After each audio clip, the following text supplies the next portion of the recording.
ছিলাম না। মনসুখ ভাটিয়ার আমন্ত্রণ পেয়ে এসেছি, সুতরাং তার দেখা পাওয়াটা প্রত্যাশিত। কিন্তু ভাবিনি একটা প্রকাণ্ড হিংস্র জন্তু নিয়ে ভাটিয়া সাহেব এরকম বিচিত্র ভাবে ব্যস্ত থাকে। আর ব্যস্ত থাকার জন্য আমাকে প্রথমটা তিনি খেয়াল করেন। হাঁটু গেড়ে বসে একটা বড় মাপের লোহার ফাইল নিয়ে একান্ত মনোযোগে ঘষে চলেছেন।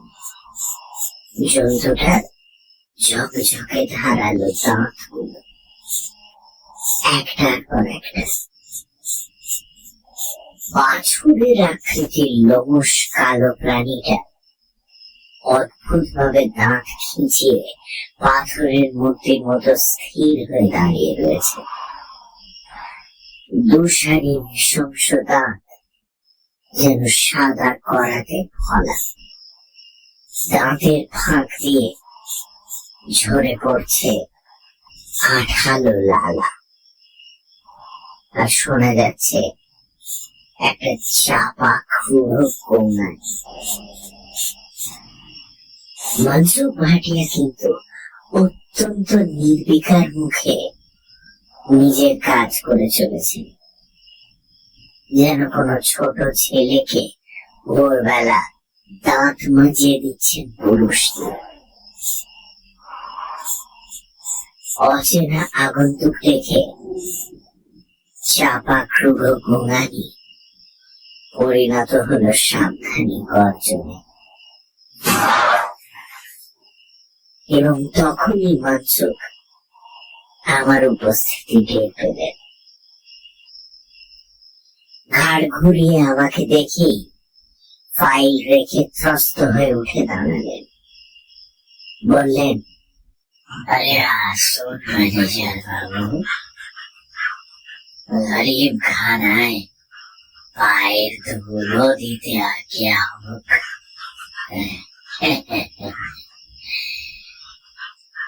প্রাণীটার মুখের চেহারা এখন স্বাভাবিক হতেই সেটাকে কুকুর বলে চিনতে পারলাম। তবে আকার ও প্রকার দেখে কুকুরের বদলে বাঘের কথাটাই আগে মনে পড়ে। লাল জিভটা বেরিয়ে আছে দাঁতে ফাঁক দিয়ে, তা থেকে ঘাম ঝরছে। ভাটিয়া সাহেব কুকুরটার পাশেই একটা চেয়ারে বসলেন। ডান হাতটা ঘোরাফেরা করতে লাগলো ওটার লোমশ কালো পিঠে। ভাটিয়া সাহেবের গায়ের যা রং, তাতে কুকুরের পিঠে রাখা তার ডান হাতটা যেন সরাসরি অদৃশ্য হয়ে গেছে। এই প্রবল শীতেও পরনে শুধুমাত্র ধূপ দুরস্ত পাজামা ও পাঞ্জাবি। গা থেকে ভোর ভোর করে বিদেশি সুবাস ভেসে আসছে। গলায় মোটা সোনার চেন আর একটা রং বেরঙের পুঁতির মালা। মালার লকেট হলো বহুদিন ধরে শুকিয়ে রাখা একটা কালচে মুখ, মানুষের মুখ। আমি তার মুখোমুখি একটা চেয়ারে বসলাম। মনসুখ ভাটিয়ার গরিব খানায় কোনো আয়োজনেরই কমতি নেই।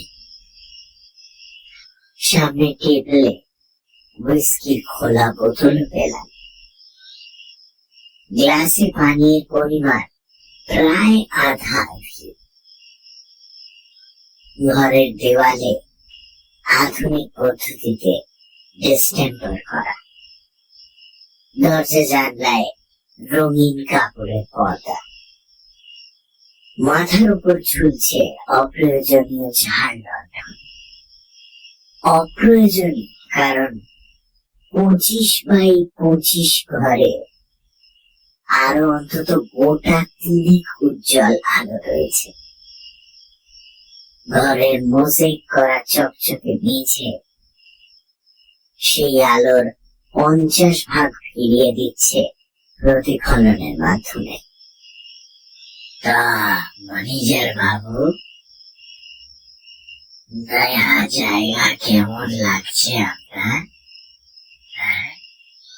মনসুখ ভাটিয়ার এই প্রশ্নটি অত্যন্ত তাৎপর্যপূর্ণ, কারণ মাত্র কয়েক সপ্তাহ হলো আমি স্থানীয় কলিয়ারি অফিসে অ্যাসিস্ট্যান্ট ম্যানেজার হয়ে এসেছি। এর মধ্যেই জানতে পেরেছি মনসুখ ভাটিয়া হলেন কয়লার চোরা কারবারিদের চাই, এবং শেষতম কারণ, আজ রাতে তিনি আমাকে বাড়িতে নেমন্তন্ন করে ডেকে পাঠিয়েছেন। উদ্দেশ্য এখনো জানি না, তবে শিগগিরই হয়তো জানতে পারব। মুখে কৃত্রিম হাসি ফুটিয়ে বলে উঠলাম, জায়গা তো ভালোই লেগেছে, তবে কাজের চাপ খুব বেশি। ভাটিয়া সাহেব হাসলেন।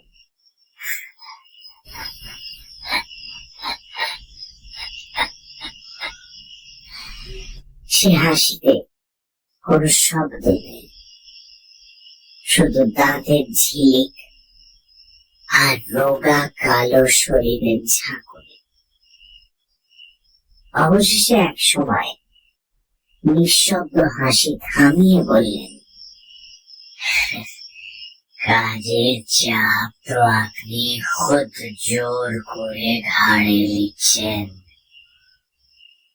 নিজেও পরেশান হচ্ছেন, হাজারো কারবারিকেও পরেশান করছেন।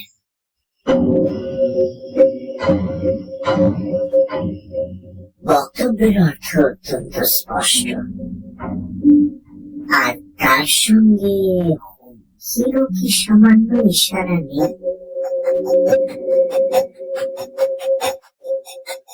মোটামুটি ভাবে আমার কাজ হলো খনি থেকে তোলা কয়লা দিনের শেষে ওজন করে ট্রাকে চাপিয়ে হিসেব মতো বিভিন্ন গোডাউনে চালান দেওয়া। আমার মতো আরো অনেক অ্যাসিস্ট্যান্ট ম্যানেজার একই কাজে নিযুক্ত রয়েছে। প্রথম দিন কাজ বুঝে নেওয়ার পর একজন ব্যাচেলর ইএন নরেন সাহা আমার খুব অন্তরঙ্গ হয়ে পড়েছিল। তারপর 3-4 দিনের মধ্যেই সে যেন আমার বন্ধু হয়ে গেল।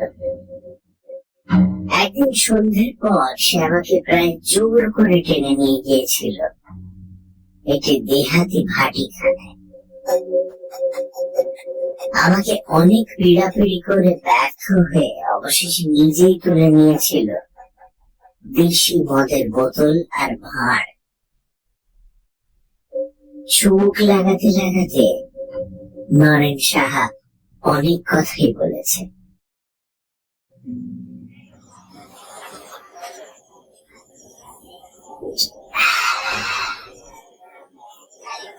মিস্টার রায়, আপনি এখানে নতুন লোক, একটু সামলে থাকবেন। অবাক হয়ে প্রশ্ন করেছিলাম, কেন? এই কলিয়ারি কি অন্য কলিয়ারির চেয়ে বেশি ভয়ঙ্কর কিছু? খোলা খোলা দুটো শ্যামবর্ণ হাত নিজের হাঁটুর উপর রেখেছে নরেন সাহা। লক্ষ্য করলাম তার ডান হাতে পাশাপাশি 3টে আঙুল, রূপোয় বাঁধানো পলা, গোমেদ এবং নীলা।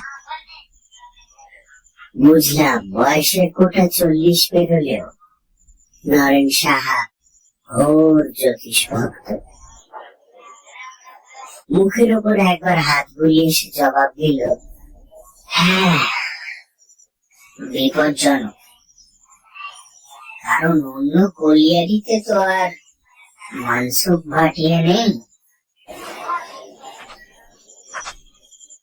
এরপরে বাড়ি ফেরার পথে আরো শুনলাম চোরা পথে কয়লা কিভাবে লোপাট হয়, কারা সেই চোরা ব্যবসার নায়ক।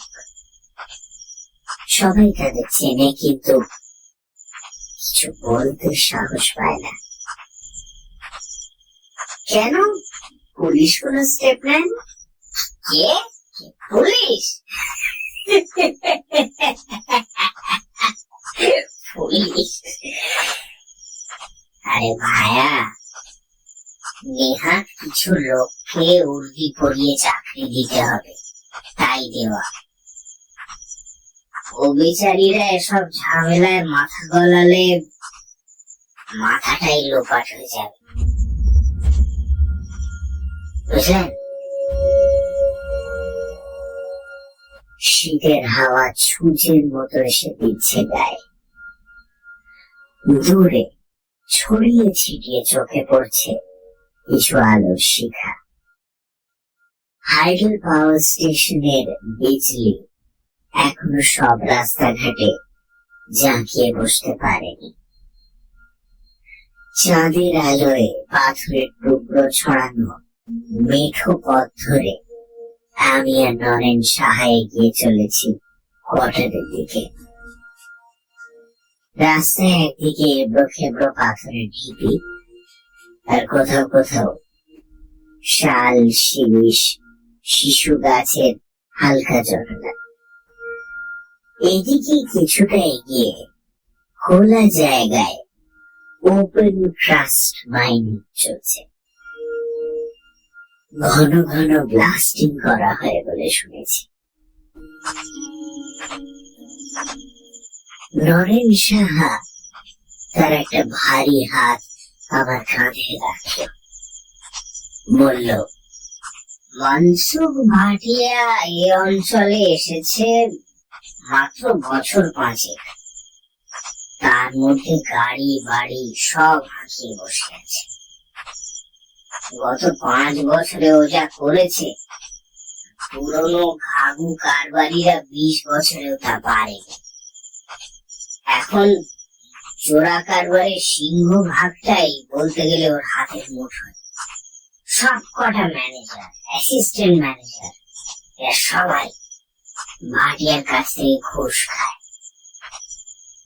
কারণ ঘুষ না খেলে জান খোয়াতে হবে। তবে শর্মা এখনো মাথা নোয়ায়নি। নিজের বুকে আঙুল ঠুকল নরেন সাহা।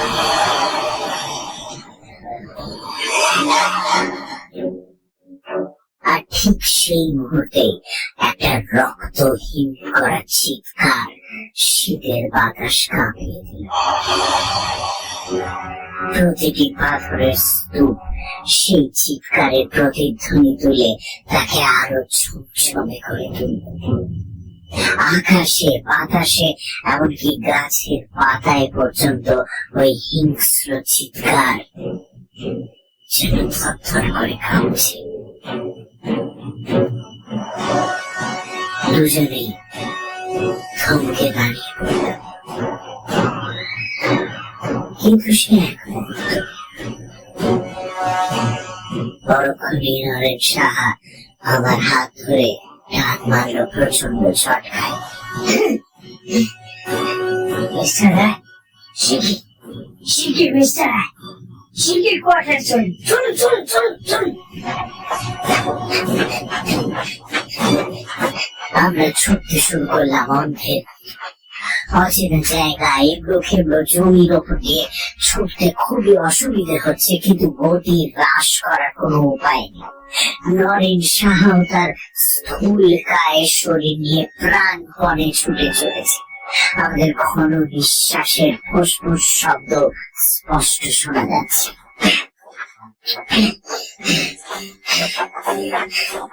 ছুটন্ত অবস্থাতেই সেই চিৎকার দ্বিতীয়বার শুনতে পেলাম, যেন কোনো অপার্থিব আত্মা মুক্তি চাইছে নরকের বন্দিশালা থেকে। দূরে কোয়ার্টারের টিমে বিজলি বাতি নজরে পড়ল। পাক্রমে অসম্ভব ভারী হয়ে আসছে। নরেন শাহ কিছুটা পিছিয়ে পড়েছে, ছুটে আসছে সমান তালে।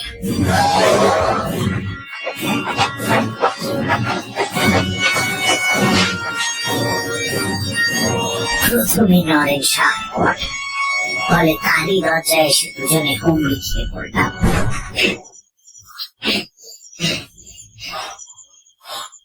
কাঁপা হাতে দরজায় তালা খুলল নরেন শাহ। তারপর দুজনে ভেতরে ঢুকতেই দরজায় খিল এঁটে দিল। আমরা বিছানার উপর বসে হাঁপাতে লাগলাম।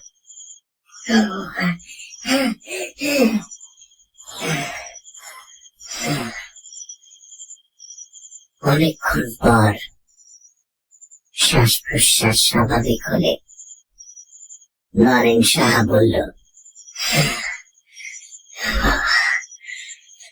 খুব খুব কপাল জোরে বেঁচে গেছি মিস্টার রায়। ওটা ওটা কিসের চিৎকার? মানসুখ ভাটিয়ার কুকুর।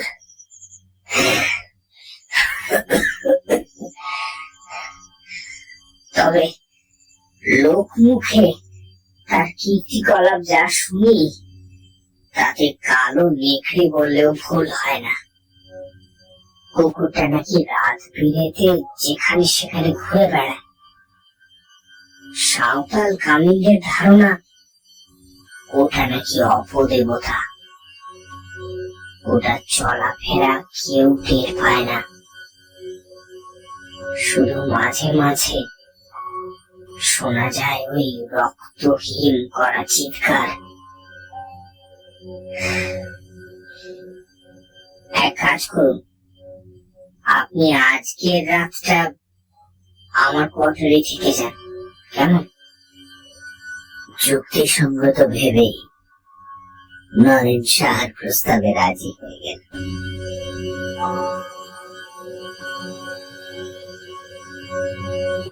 সে রাতে আরো অনেক খবর জানতে পেরেছি নরেন শাহর কাছ থেকে। খনি থেকে তোলা কয়লা ওজন হয়ে চালান যাবার পথেই নাকি চুরিটা বেশি হয়। কখনো কখনো খালি ট্রাক ওজন করবার সময় চোরা কারবারিদের টাকা খাওয়া কুলি কামিন ম্যানেজার ট্রাকের উপর বড় বড় পাথরের ছাই চাপিয়ে ওজন দেয়। পরে ওই ওজনের কয়লা সরিয়ে ফেলা হয় ট্রাক থেকে। নরেন শাহ বহুবার আমন্ত্রিত হয়েছে মানসুখ ভাটিয়ার কাছ থেকে, কারণ সে কঠোর চোখে নজর রাখে ওজনদারির সময়। কোনো গরমিল বা বেচাল দেখলেই রিপোর্ট করে অফিসে, এবং সোচ্চারে নিজের সততা ও সাফল্যের কথা জাহির করে বেড়ায়। ভাটিয়া সাহেবের আমন্ত্রণে নির্ভয় সাড়া দিয়েছে নরেন শাহ, কিন্তু তার অন্যায় প্রস্তাবে কখনো রাজি হয়নি। সেই কারণেই গত 5 বছর ধরে তার প্রমোশন বন্ধ হয়ে আছে। ভাটিয়া সাহেব ওপরওয়ালাদের মহলে কলকাঠি নেড়ে রেখেছেন, তবুও সে হার স্বীকার করেনি। ঘরের আলো জ্বেলেই আমরা কথাবার্তা বলছিলাম। রাত প্রায় 11টা হলেও আমাদের কারো চোখে ঘুম নেই। আমি স্তব্ধ বিস্ময়ে কলিয়ারির রোমাঞ্চকর কাহিনী শুনছি, আর মনে মনে নরেন শাহ তারিফ করছি। সাহস আছে বটে লোকটার। ঈশ্বরের কাছে প্রার্থনা জানালাম নিজের আদর্শ বজায় রাখার মতো মনের জোর যেন আমার থাকে। এমন সময় হঠাৎ আলো নিভে গেল। বুঝলাম লোডশেডিং এই দূর জেলাতেও তার রাজত্ব বিস্তার করে ফেলেছে। পরিবেশের জমাট নিস্তব্ধতা নতুন করে আবার অনুভব করলাম। অন্ধকারের মধ্যেই নরেন সাহা বলে উঠল, অদ্ভুত ঘটনা তো প্রচুর ঘটে মিস্টার রায়। জানেন, 3-15 আগে একজন মাইনিং ইঞ্জিনিয়ার উধাও হয়ে গেছে, আপনি জানতেন না। আর মাস 2 আগে রোপওয়ে ছিঁড়ে পড়ে একজন চিফ অ্যাকাউন্টেন্ট মারা যায়। এখানে রোপওয়েতে করে কয়লা আনা নেওয়া করা হয়, মাথার উপর দিয়ে রোপওয়ে চলে। লোহার গ্যারেজ গুলো খনি থেকে তোলা কয়লা বয়ে নিয়ে আসে ডাম্পিং গ্রাউন্ডে, আর ফেরার সময় নিয়ে আসে বালি। কয়লা খনি যেসব পিট বা টানেল থেকে কয়লা বার করে নেওয়া হয়ে গেছে, সেই বালি দিয়ে ওইসব পিট গুলো ভর্তি করে দেওয়া হয়, যাতে খনির ছাদ ধসে না পড়ে। রোপওয়ে গ্যারেজ ছেড়ে পড়াটা বেশ অস্বাভাবিক ঘটনা। তবে অস্বাভাবিক ঘটনাকেই তো দুর্ঘটনা বলে। নরেন সাহা গম্ভীর গলায় বলল, যদিও কোনো প্রমাণ আমার হাতে নেই, তবু বলবো এই ঘটনাগুলোর পেছনে মানুষের হাত আছে। কিছুক্ষণ চুপ করে থেকে নরেন সাহা আবার বলল, যদি সৎ পথে থেকে চলেন তাহলে মনসুখ ভাটিয়ার নিমন্ত্রণ আপনিও পাবেন। তারপর যা ভালো বুঝবেন তাই করবেন। হঠাৎই অন্ধকারে একটা খস খস শব্দ কানে এলো। নরেন সাহার কোয়ার্টারকে ঘিরে শব্দটা যেন অত্যন্ত ধৈর্যশীল ভাবে ঘুরপাক খাচ্ছে। আমি ফিস ফিস করে বললাম, কিসের শব্দ জানি না, তবে রোজ রাতে শব্দটা আমি শুনতে পাই, সারা রাত ধরে। আর এটুকু জানি, এখন যদি আমি বাইরে বেরোই তাহলে আর ফিরে আসবো না। পরের দিন লোকে বলবে এম নরেন সাহা উধাও হয়ে গেছে।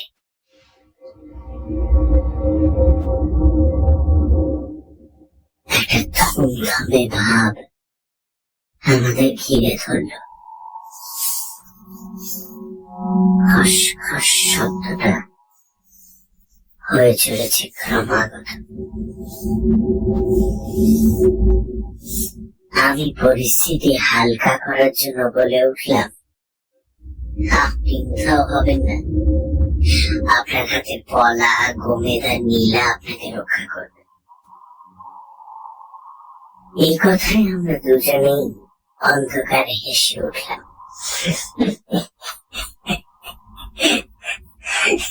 এটা ভালো বলেছেন। তারপর কখন ঘুমিয়ে পড়েছি কালো কুকুরটা চাপা গর্জনে বাস্তবে ফিরে এলাম। নরেন সাহার কথা মতো নিমন্ত্রণ আমি পেয়েছি, আর উদ্দেশ্যটাও ক্রমে ক্রমে স্পষ্ট হচ্ছে। গলার স্বরকে যথাসম্ভব স্বাভাবিক রেখে বললাম, মিস্টার ভাটিয়া নিজের পরেশানি তো বুঝতে পারছি, কিন্তু তাতে হাজার কারবারি কিভাবে পরেশান হচ্ছে সেটা তো ঠিক বুঝতে পারলাম না। কিছুক্ষণ নীরবতা। বোতলে তরল বিস্কি নেমে এলো গেলাসে। গেলাস পূর্ণ হল এবং মনসুখ ভাটিয়া তৃষ্ণার্ত ঠোঁট তাকে এক চুমুকে নিঃশেষ করল।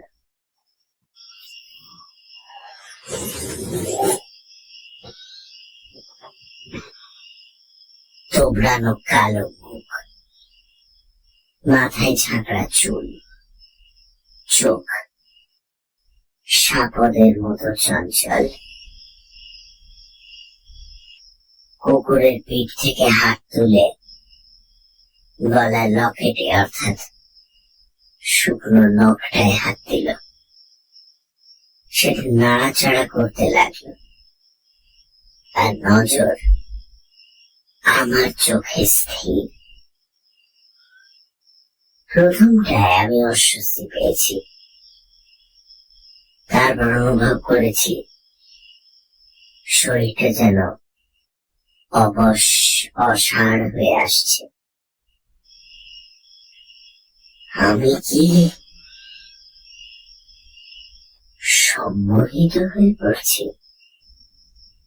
কামলে,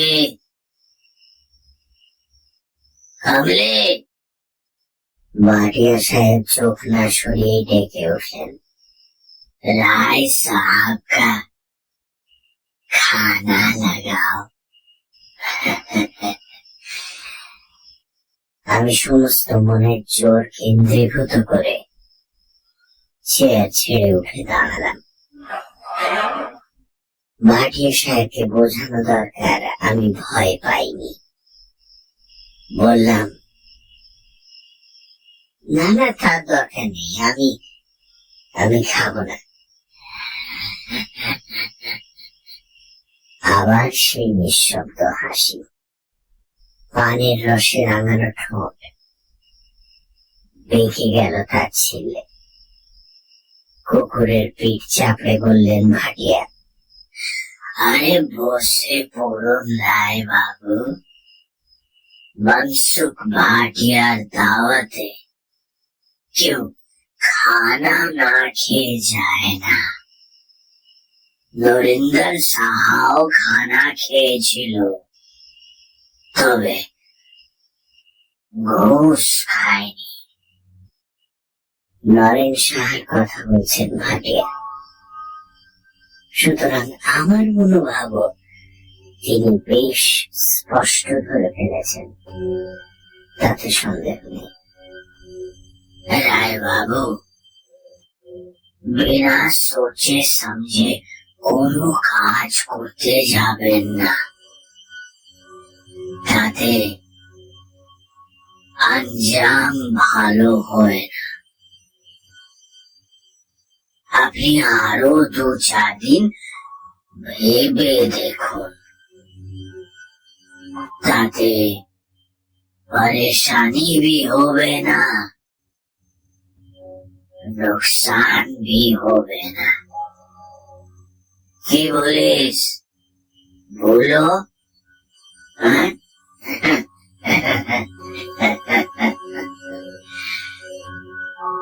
শেষ কথাটা হিংস্র জন্তুটাকে লক্ষ্য করে। এই বিকট দর্শন দানবের নাম ভুলো। এটা ভাটিয়া সাহেবের কথায় সামান্য নড়ে উঠল, তারপর মাথা নোয়ালো। তখনই অবাক হলাম, কুকুরটার ডান কানে ফুটো করে লাগানো রয়েছে এক জোড়া সোনার মাকড়ি। একই দৃশ্য, ডান কানে এক জোড়া সোনার মাকড়ি। কি অদ্ভুত শখ! এমন সময় এক হাত ঘোমটা টানা লাল পেড়ে সাধারণ শাড়ি পরিহিত এক মহিলা ঘরে এলেন। খাবারের প্লেট সাজিয়ে দিলেন সামনের টেবিলে। চেষ্টা করেও তার মুখ দেখতে পেলাম না। এরই নাম কমলি। এর সঙ্গে ভাটিয়ার কি সম্পর্ক? মহিলা জড়সড় ভঙ্গিতে একপাশে দাঁড়িয়েছিলেন। কিছুক্ষণ ইতস্তত করে দেশজ বাংলা ও হিন্দি মিশিয়ে ভাটিয়াকে প্রশ্ন করলেন তার খানা লাগবে কিনা। উত্তরে ভাটিয়া শুধু 3 সেকেন্ড খর দৃষ্টিতে তাকিয়ে রইলেন অবগুণ্ঠিতার দিকে। মহিলা ভীষণ ভয় পেয়ে স্রষ্টা কাঠবেড়ালির মতো বেরিয়ে গেলেন ঘর থেকে। আমি অনিচ্ছা সত্ত্বেও খাওয়া শুরু করলাম। এই মুহূর্তে ভাটিয়াকে চটালে সমূহ বিপদের সম্ভাবনা। মনসুখ ভাটিয়া লোহার ফাইলটা তুলে নিল। ভুলো সঙ্গে সঙ্গে আগের মতো দাঁত খিঁচিয়ে দাঁড়ালো। মনিবের প্রতিটি ইঙ্গিতের অর্থ যেন তার চেনা। মাঝে মাঝে ভুলোর দাঁতে শান দিয়ে দিস। ফাইল ঘষতে ঘষতে বললেন মনসুখ। খতরনাক জায়গা, এখানে জিন্দা থাকতে গেলে লড়তে হয়।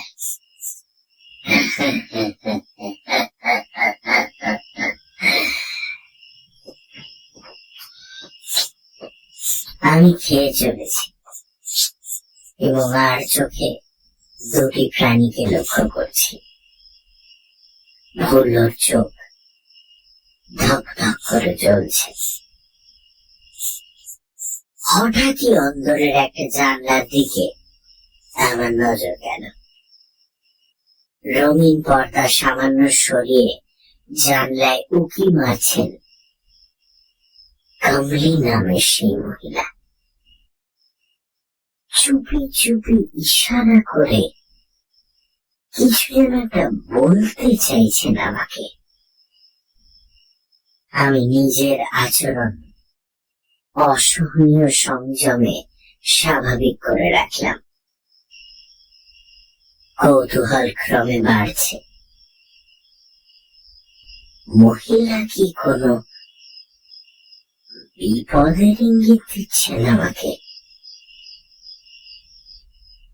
এমন সময় হাতের কাজ শেষ করে উঠে দাঁড়ালেন ভাটিয়া। বললেন,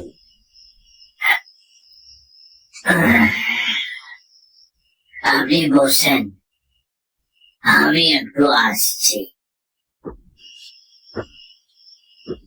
তারপর কুকুর সমেত অন্তরের দিকে রওনা হলেন। জানলার অস্পষ্ট মুখটা চকিতে সরে গেল। কোথাও পেন্ডুলাম ঘড়িতে রাত 8টার সংকেত বাজল। অর্থাৎ কলিয়ারি এলাকায় এটা গভীর রাত। চটপট খাওয়া শেষ করে উঠে দাঁড়ালাম। এমন সময় বিদ্যুৎ ঝলকের মতো ঘরে ঢুকলেন কমলি। কাপ, প্লেট, গ্লাস সব গুছিয়ে নিতে নিতে চাপা গলায় বলে উঠলেন, এখান থেকে পালা বাবুজি, নইলে জিন তোকে শেষ করে দিবে। কথার বলেই মহিলা যেন ছিটকে বেরিয়ে গেল। কিন্তু তার ফাঁকে ঘুমটা সরে গিয়ে এক বীভৎস দৃশ্য আমার চোখের সামনে প্রকাশ পেল। কামড়ির মুখের বাঁ দিকটা, গাল, গলা, কাঁধ পুরনো ক্ষতের দাগে ভরা। মোটা সাদা সাদা নৃশংস দাগ। মাংসপেশিগুলো সেখানে কুঁচকে ভাঁজ হয়ে গেছে। এ কি কোনো অগ্নিকাণ্ডের ফল?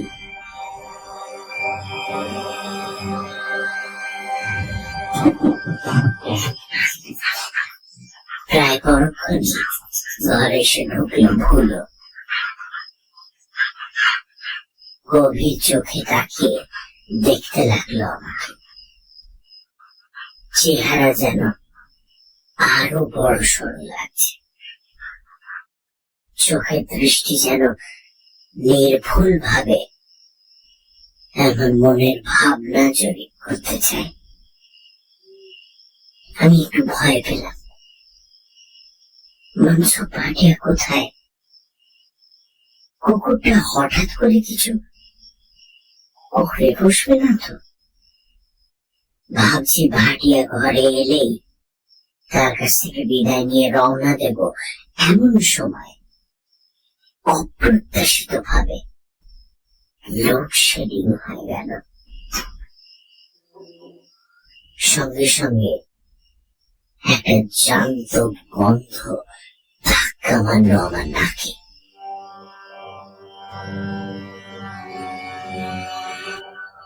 একটা খসখস শব্দ শুনতে পেলাম।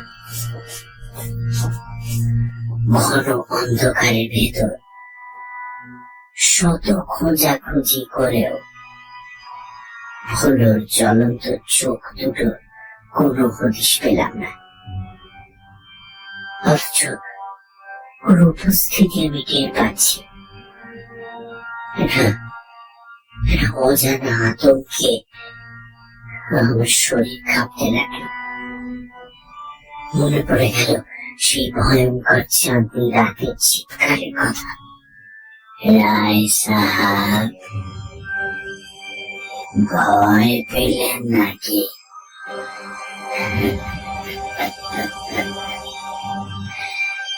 মনসুখ ভাটিয়া কখন ঘরে এসেছে কে জানে? কি করে আমার মনের কথা টের পেলেন তাও জানি না। অন্ধকারে আমি সম্পূর্ণ অন্ধ হয়ে গেছি। কোনো ডার নেই। আপনি বাড়ি চলে যান আর আমার কথাটা একটু ভেবে দেখবেন।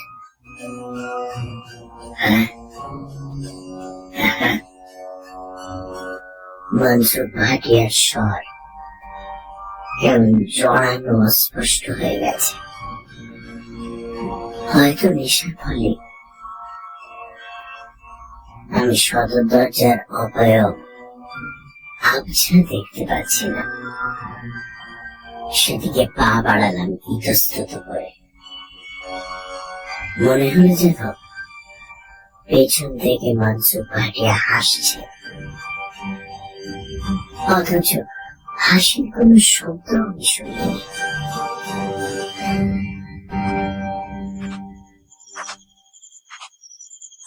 কোয়ার্টারে ফেরার পথে বার দুয়েক সেই রক্ত জমাট করার চিৎকার শুনেছি।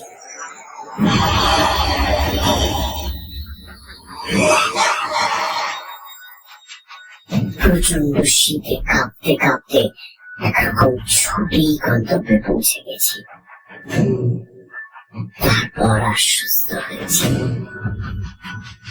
রাতে ঘুমিয়ে ঘুমিয়ে কুকুরটাকে স্বপ্নে দেখলাম আমাকে ছেড়ে ছেড়ে খাচ্ছি।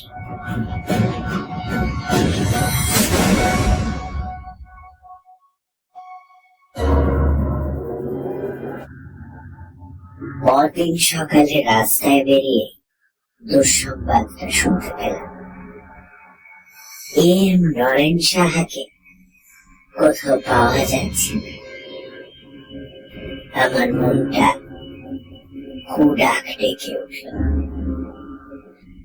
নরেন সাহাকে বোধ হয় আর কোনোদিনও খুঁজে পাওয়া যাবে না। কিছুটা এগিয়ে একটি রাস্তার মোড়ে দেখি জনা কয়েক সাঁওতাল দাঁড়িয়ে আছে, সঙ্গে লাল কাপড়, লাল ফতুয়া পরা একটা লোক, মাথায় লাল ফেটটি বাঁধা, মুখে দাড়ি গোফের জঙ্গল, কানে ইয়া ইয়া দুটো মাকড়ি, গলায় চড়িগুটির মালা, কপালে সিঁদুর মাখা। বিড় করে সে কি সব মন্ত্র পড়ছে। সাঁওতাল কজন একটু দূরে দাঁড়িয়ে ভক্তি ভরে তার কার্যকলাপ লক্ষ্য করছে। দুটো মুরগি গলা কাটা অবস্থায় ধুলোয় পড়ে ছটফট করছে। ওদের একজনের সঙ্গে কথা বলে জানতে পারলাম ম্যানেজার সাহেব উধাও হওয়ার খবরটা ওরা শুনেছে। এখানে ওরা মুরগি বলি দিয়ে বৌমার কাছে মানত করছে। যে জিন এইসব জওয়ান লোকগুলোকে উধাও করেছে তাকে যেন বৌমা শান্ত করে দেয়। লাল পোশাক পরা গণিন মন্ত্র পড়ে পুজোর কাজ সারছে। একটু পরে ওরা চলে গেলে আমি গণিনের সঙ্গে আলাপ জমালাম। মুরগি দুটো রাস্তার সংযোগ স্থলে পড়ে রইল। ভাঙা ভাঙা হিন্দিতে বললাম, এই পুজো দিলে জিন চলে যাবে? গণিন বলল, না বাবু, যাবে না। জিন যে চালাচ্ছে তাকে খতম করতে হবে। আমি তার কথার অর্থ ঠিক ধরতে পারলাম না। তারপর কি ভেবে মনসুখ ভাটিয়ার কথা জিজ্ঞেস করলাম। দুটো টাকা গণিনের হাতে দিতেই সে আমাকে একটা ঘষা তামার পয়সা দিল, তার সঙ্গে বাঁধা এক টুকরো শেকড়। বলল, জিন তোমার কোনো ক্ষতি করতে পারবে না বাবু। একটুখানি চুপ করে থেকে সে আবার মুখ খুলল। বাবু, মনসুখ ভাটিয়া মন্তর জানে। ও আগে সুন্দর বনে বারদার ছিল। রঙে যে জানতে পারলাম তার সারাংশ হচ্ছে এই: সুন্দরবনের কাঠ চুরি করে জীবিকা নির্বাহ করে স্থানীয় অধিবাসীদের এক বিরাট অংশ। নৌকো নিয়ে একদল যখন জঙ্গলে ঢোকে তখন তাদের সঙ্গে থাকে একজন গুণী, যাকে বলা হয় বরদার। সে কাঠ কাটার এলাকা ঘিরে বাঁধ মেরে দেয়, যাতে কোনো জন্তু জানোয়ার সেই গন্ডি দেওয়া এলাকায় ঢুকতে না পারে। ফলে চোরা কাঠুরিয়াদের হিংস্র জন্তুর হাতে প্রাণ হারাবার ভয় থাকে না। এর বিনিময়ে বরদারকে তারা চোরাই কাঠের ভাগ দেয়। মনসুখ ভাটিয়া সেখানে আরেকজন বরদারকে খুন করে পালিয়ে আসে। আমার মনে পড়ল ভাটিয়ার গলায় ঝুলানো শুকনো কালো নখটার কথা। ওর আসল নাম কেউ জানে না। কি করে এখানে এসে পড়ল তাও খুব স্পষ্ট নয়। বড়লোক হওয়ার আগে ও নাকি এখানে স্থানীয় আদিবাসীদের জড়িবুটির ওষুধ দিত। ওকে গুণিন বলেই সবাই ভাবত। ফলে এখনো আদিবাসীরা ওর আদেশে নড়চড় করতে ভয় পায়। তবে আমার কোনো ভয় নেই। ওই তামার পয়সাও সে করি আমাকে রক্ষা করবে। জিনের গায়েও দুটো ছুঁড়ে মারলেই সে নাকি নিশ্চিন্ন হয়ে যাবে তৎক্ষণাৎ। মনসুখ ভাটিয়া সম্পর্কে এইসব রোমাঞ্চকর তথ্য শুনে বেশ অবাকই হলাম। বাড়ির দিকে ফিরতে ফিরতে দু চারটে চেনা মুখের সঙ্গে দেখা হলো। তারা জানালো পুলিশ নরেন সাহার খোঁজ খবর করছে।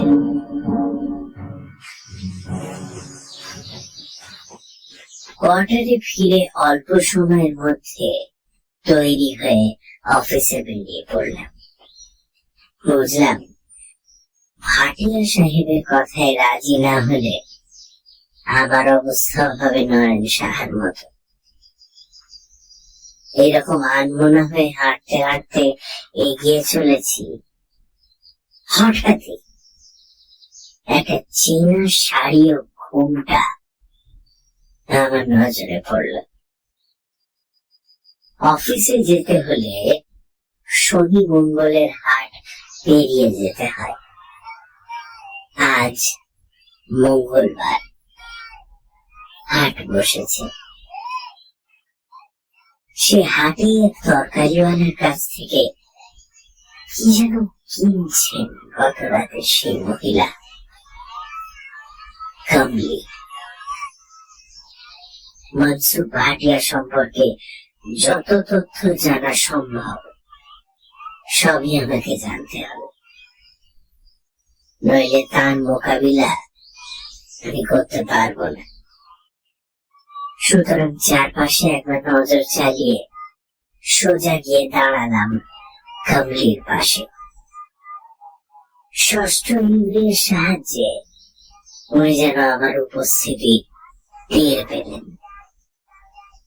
তরকারির দাম মিটিয়ে হন হন করে এগিয়ে চললেন রাস্তার একটি অপেক্ষাকৃত নির্জন অংশের দিকে।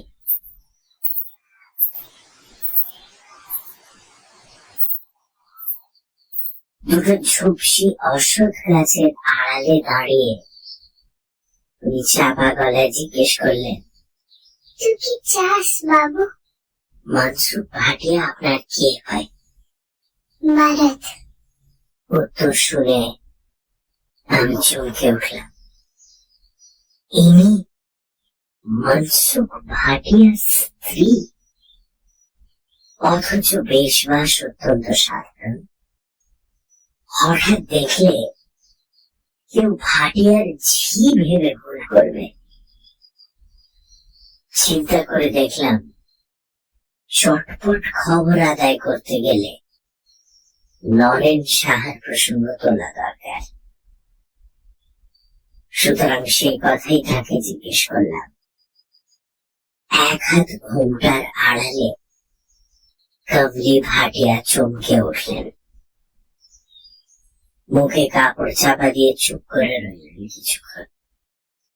তারপর বললেন, এমন কিছু একটা যে হবে সে মালুম ছিল। কাল রাতে ভুলোটাতে ধার দেওয়ার বহর দেখিয়ে বুঝেছি। তবে তবে আমি তোর জন্য ভয় পেয়েছি বাবু। আমি তখন বললাম যে আমারও প্রাণ সংশয়। এই ধরনের ভয়াবহ ঘটনার প্রতিকার করা দরকার। আমি তার সাহায্য চাই। তারপর সাঁওতাল গণিনের কাছে তার স্বামী সম্পর্কে যেসব কথা শুনেছি সমস্ত খুলে বললাম। নরেন সাহার নিখোঁজ সংবাদ ও আমার অনুনয়ে নরম হলেন মহিলা। বললেন, বড়লোক হবার আগে আমরা সাঁওতাল গায়ে থাকতাম। তখনও শীতল গুনিনের সঙ্গে আমার স্বামীর সম্পর্ক ভালো ছিল। তাকে অনেক কথাই বলেছে। তারপর জানতে পারলাম আরেক ভয়াবহ প্রসঙ্গ। সুন্দরবনে কামলির বাবাকেই খুন করেছে রোমাঞ্চক। সে নাকি মেয়ের সঙ্গে এক বরদারের বিয়ে দিতে চায়নি। বরদার বাপকে খুন করে মেয়ে কামলিকে নিয়ে ভেঙে পড়ে মঞ্চক। ওর উপরে কম অত্যাচার চালায়নি গত 10 বছরে। তারপর এখানে এসে ক্রমে ক্রমে কয়লার চোরা কারবারে ঢুকলেন। কাঁচা পয়সা হাতে পেয়ে মাথা খারাপ হয়ে গেল। তারপর ফুলকে কিনে বসলেন এক সাহেবের কাছ থেকে। নতুন করে শুরু হলো তন্ত্র সাধনা। কমলি বাধা দিতে চেয়েছেন এবং তার ফলও পেয়েছেন হাতে হাতে। মুখের বাঁদিকে তারই চিহ্ন আমি পেয়েছি। কে করেছে এরকম সর্বনাশ? ওই কুকুরটা? না রে বাবু। তবে কি আপনার স্বামী? কিছুক্ষণ চুপ করে থেকে কাবলি ভাটিয়া বললেন, তুই জানে। তারপর দ্রুত পায়ে সরে যাবার আগে বলে গেলেন, তুই এখান থেকে পালা বাবুজি। ও জিনকে আটকানোর ক্ষমতা সে আমার নেই।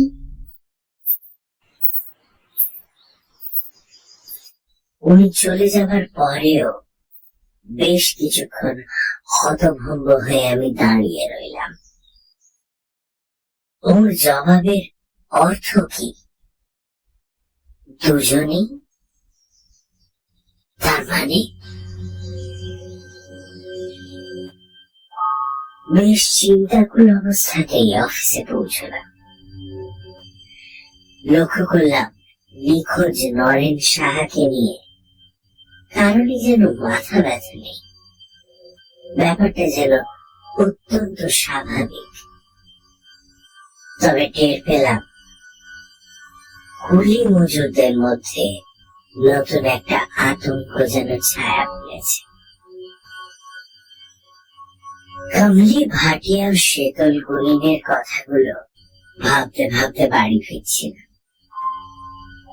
ওদের কথা যদি সত্যিও হয় তাতে কোনো লাভ নেই। পুলিশ প্রমাণ চাইবে। তাছাড়া এখানকার পুলিশ ভয়ে হোক আর টাকার লোভেই হোক মনসুখ ভাটিয়া দাবিদারি করে। তাহলে আমার এখন কর্তব্য কি?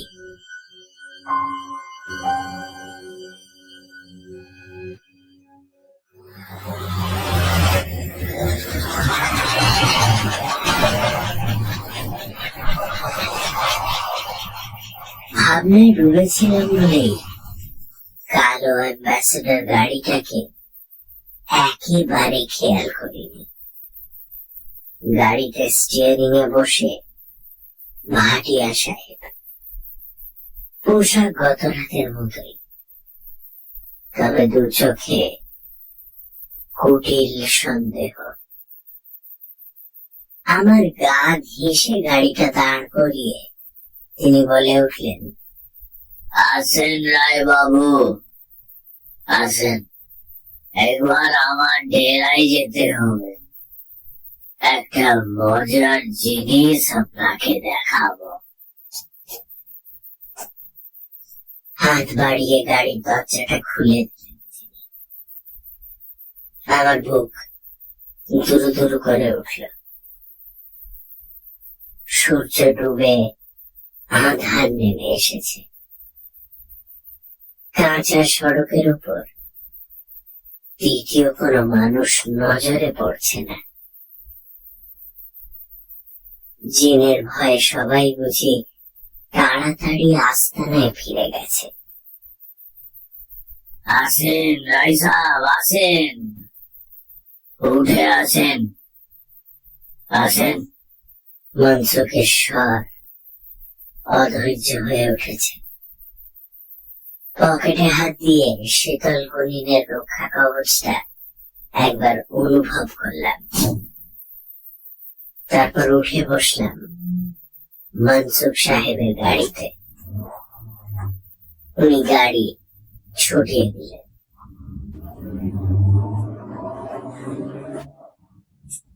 জানলা দিয়ে কনকনে ঠান্ডা বাতাস এসে আমার হাড় পর্যন্ত কাঁপিয়ে দিতে লাগলো।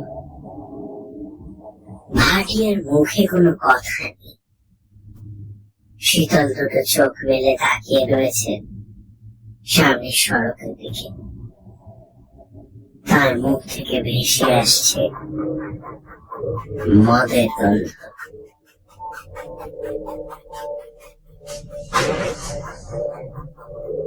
একটা জিনিস বুঝতে পারলাম, বাড়িতে ডেকে নিয়ে গিয়ে আমাকে লোপাট করার মতো ভাটিয়া নেই, কারণ তাতে লোক জানাজানি সম্ভাবনা এবং পুলিশ হয়তো সরাসরি প্রমাণ পেয়ে আর বিশেষ নিষ্ক্রিয় থাকতে পারবে না।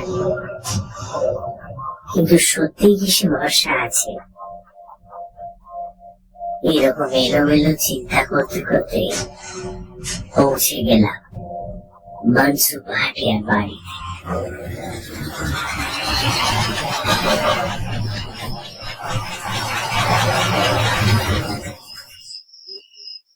বাড়ির সামনেটা অন্ধকার, শুধু চাঁদের আলো যেটুকু জোছনা বিছিয়েছে। পথের দুপাশে বাগান। গাড়ি থামিয়ে আমাকে সঙ্গে করে বাড়িতে ঢুকলেন মনসুখ। ঘড়িতে সময় প্রায় 6:30 গড়িয়ে এসেছে। গতকালের ঘরে এসে বসলাম। আজ বাতির বাহার সামান্য কম, কিন্তু তাতেও ভুলকে আবিষ্কার করতে কোনো ভুল হলো না। একটা চেয়ারের পাশে বসে আমার দিকে তাকিয়ে আছে। আমি অন্দরের জানলার দিকে একবার নজর চালালাম। কমলি নেই। ভাটিয়া উঠে গিয়ে কোণের একটা টেবিলের তলা থেকে কালো মতো কি একটা জিনিস নিয়ে এলেন। ফকাস করে আমার সামনে টেবিলের ওপর ফেলে দিয়ে বললেন,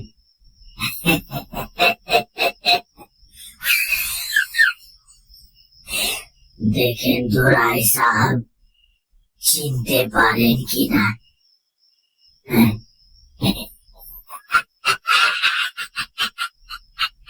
আমার মাথায় যেন বজ্রপাত হল।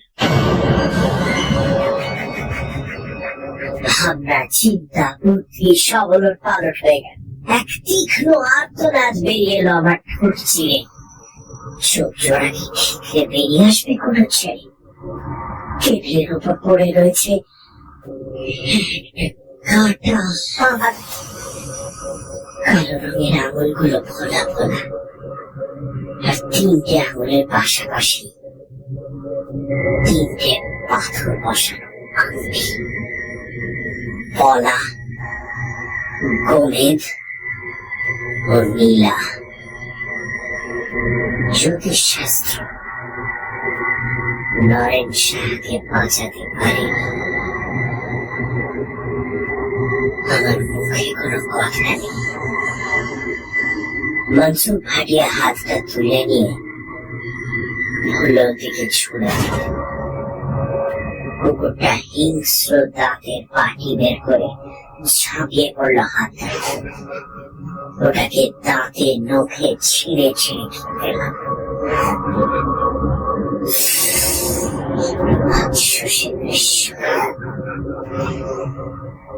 ভুলো যখন কষ্ট করে নিয়ে এসেছে, তখন এই হাতটা ওরই পাওনা। কি বলেন রায়বাবু?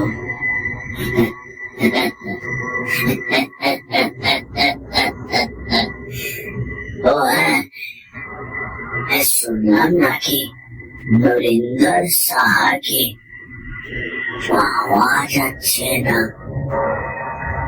একেবারে লোপাট হয়ে গেছে। আমি আর সহ্য করতে পারলাম না, ছেড়ে উঠে বললাম, আমি এক্ষুনি পুলিশে খবর দেব। লোকে জানুক নরেন শাহকে কে খুন করেছে।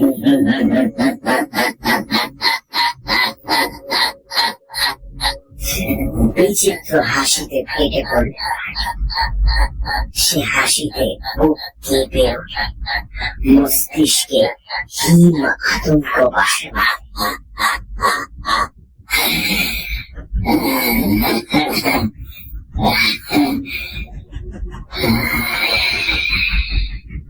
একসময় স্বাভাবিক হয়ে তিনি কঠোর গলায় বললেন, আপনার কোথায় কেউ বিশ্বাস করবে না রায় সাহেব, কারণ ততক্ষণে বউলো এই হাত লোপাট করে দিবে। কথা শেষ করে আবার সেই নৃশংস হাসি।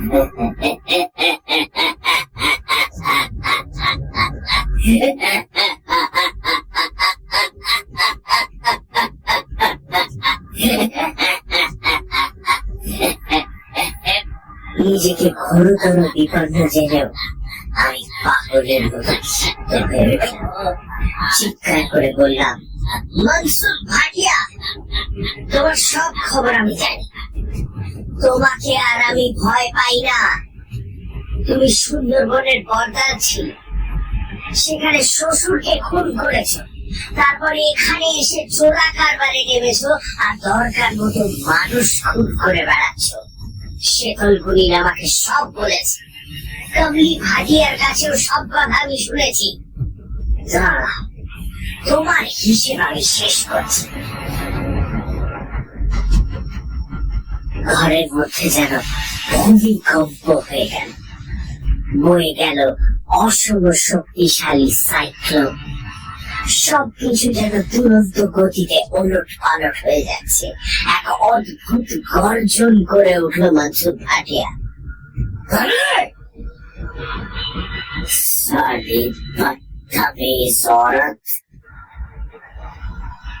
নরেন শাহর হাতটা আংটি সমেত শেষ করে ফেলেছে। উঠে দাঁড়িয়ে সেও একটা চাপা গর্জন করে উঠল।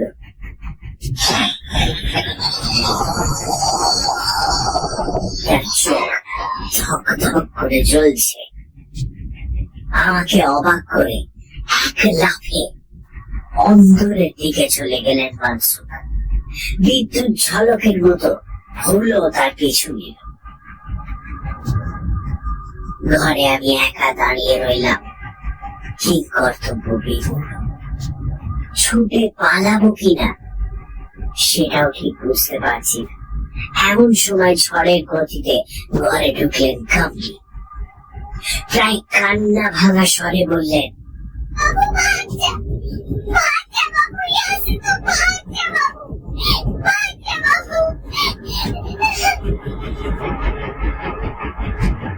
পাশে কোনো একটা ঘর থেকে বিচিত্র সুরে শব্দোচ্চারণের বিচিত্র ধ্বনি আমার কানে আসছে। সঙ্গে সঙ্গে একটা হিংস্র গর্জন।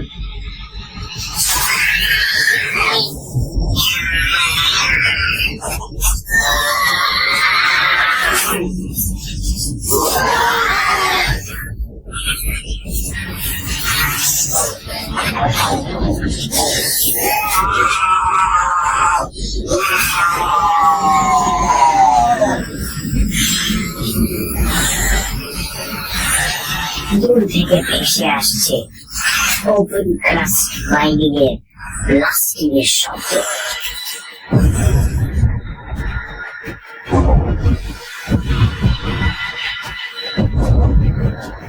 কাবলি ছুটিতে উধাও হয়ে গেল ঘর থেকে।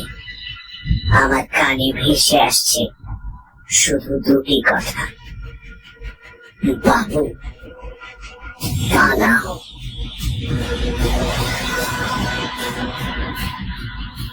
হঠাৎই ঘরের দরজায় এসে দাঁড়ালো ভুলো। সে একা, কিন্তু এ কোন ভুলো?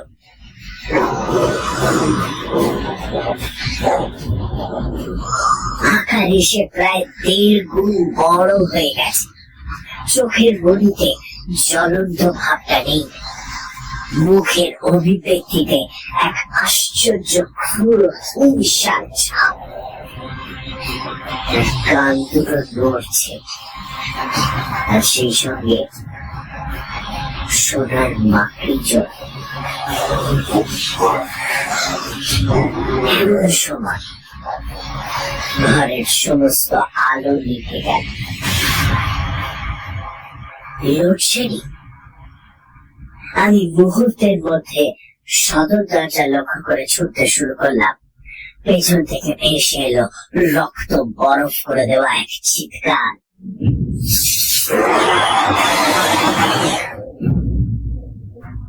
সে চিৎকারে প্রতিশোধের আগুন ও উল্লাস যেন ঠিকরে বেরোচ্ছে। আমি প্রাণপণে ছুটে চলেছি। পলকে বাগান পেরিয়ে সড়কে পা দিলাম। রাস্তা খা খা করছে, চতুর্দিকে অন্ধকার, শুধু চাঁদের ফ্যাকাশে আলো দিক নির্ণয়ের একমাত্র সম্বল। আমি ঊর্ধ্বশ্বাসে ছুটতে লাগলাম। পেছনে ফিরে রাখার সাহস ছিল না। শুধু কানে আসছিল ব্লাস্টিং এর শব্দ, আর ভয়াবহ জন্তুটা অলৌকিক চিৎকার।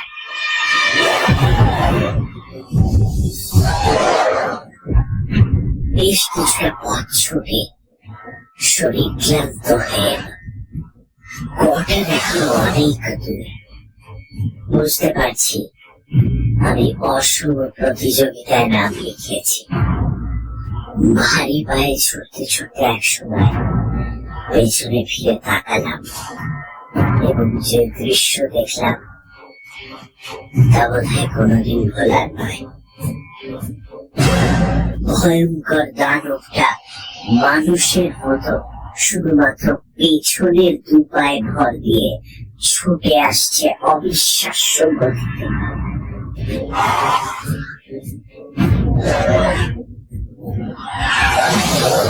আমাদের দূরত্ব অনেক কমে এসেছে। চাঁদের আলোতেও স্পষ্ট দেখতে পাচ্ছি কুকুরটার গলায় ঝুলছে মনসুখ ভাটিয়ার রং বেরঙের পুঁতির মালা। লকেটের নখটা চোখে পড়ছে না। আমার পা দুটো পাথরের স্তম্ভের মতো বসে গেল রাস্তার উপরে। নড়বার এতটুকু ক্ষমতা নাই। প্রচন্ড কনকনে বাতাস আমি আর অনুভব করতে পারছি না। অদূরে পাথরের ছোট বড় ঢিপি আমারই মতো নিশ্চয়। শুধু কতগুলো ঝাঁকড়া গাছের মাথা এপাশ ওপাশে দুলছে।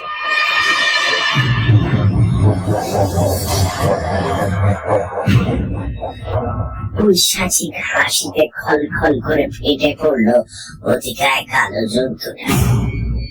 আমার মাথার ভেতর সবকিছু যেন গোলমাল হয়ে গেল। আমি কি সম্মোহিত হয়ে পড়ছি? আর সবাই কি এরকম পরিস্থিতিতে পড়েই রাতারাতি নিরুদ্দেশ হয়ে গেছে? আমার মনে পড়ল নরেন সাহার কথা, কামলি ভাটিয়ার কথা, শীতল হরিণের কথা। জিন তোমার কোনো ক্ষতি করতে পারবে না বাবু। একই সঙ্গে পকেটের টাকার পয়সা শেকড়ের টুকরোটা হাতে ঠেকল। আতঙ্ক নৃশংসতার সমুদ্রে ডুবে যেতে যেতে আমি তুচ্ছ বস্তুগুলোকে আঁকড়ে ধরলাম। বিশ্বাস অবিশ্বাস, যুক্তি অযুক্তি সবই এখন তালগোল পাকিয়ে যাচ্ছে। ভয়ঙ্কর পিশাচটা খুব কাছে এসে পড়েছে। নাকে আসছে একটা শান্ত দুর্গন্ধ, ও সেই সঙ্গে কড়া মদের গন্ধ। আমি আর দেরি না করে আমার পয়সা শিকড়টা ছুঁড়ে মারলাম অধিকার গায়ে, এবং তৎক্ষণাৎই ঘটে গেল এক অলৌকিক ঘটনা। কুকুরটা দপ করে আগুনে জ্বলে উঠল। লক্ষে লক্ষে সবুজ আগুন দু পায়ে ভর করে ধেয়ে আসছিল, এখন সশব্দে পড়ে গেল কঠিন সড়কের উপর।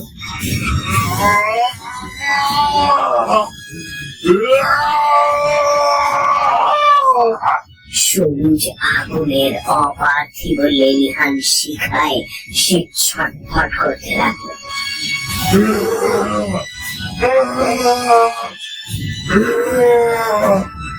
অবশেষে তার গলা দিয়ে বেরিয়ে এলো এক সুদীর্ঘ ভয়ঙ্কর চিৎকার।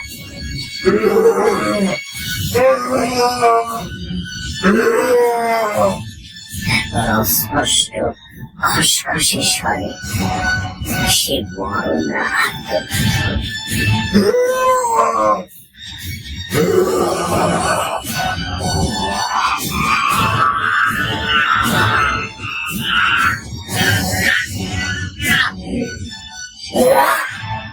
এই যে মনসুখ ভাটিয়ারই বিকৃত কণ্ঠস্বর। আমি আবার ছুটতে শুরু করলাম পাগলে। এই শীতেও আমার শরীর ঘামছে। পেছন থেকে ভেসে আসছে চাপা অস্ফুট বুক।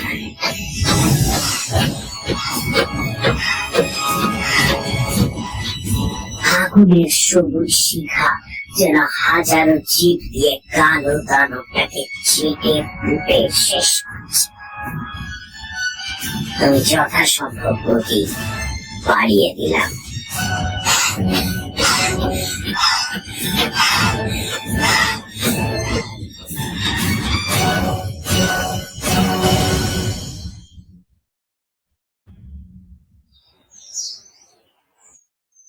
পরদিন খবর পেলাম মনসুখ ভাটিয়া মারা গেছে, এবং তার কুকুর ভুলো কোথায় যেন উধাও হয়ে গেছে। কামলি ভাটিয়ার কথা মনে করি তাদের বাড়িতে গেলাম। লোকে লোকারণ্য, চোখ বুজে অক্ষত শরীরে শুয়ে আছেন মনসুখ, ঠিক যেন ঘুমিয়ে রয়েছেন। তবে তার গলায় ওই রঙিন মালাটি নেই। কামলি লাজ লজ্জা ত্যাগ করে সকলের চোখের সামনে বুক ভাঙা কান্নায় বারবার আছড়ে পড়ছেন ওই মৃতদেহের ওপরে।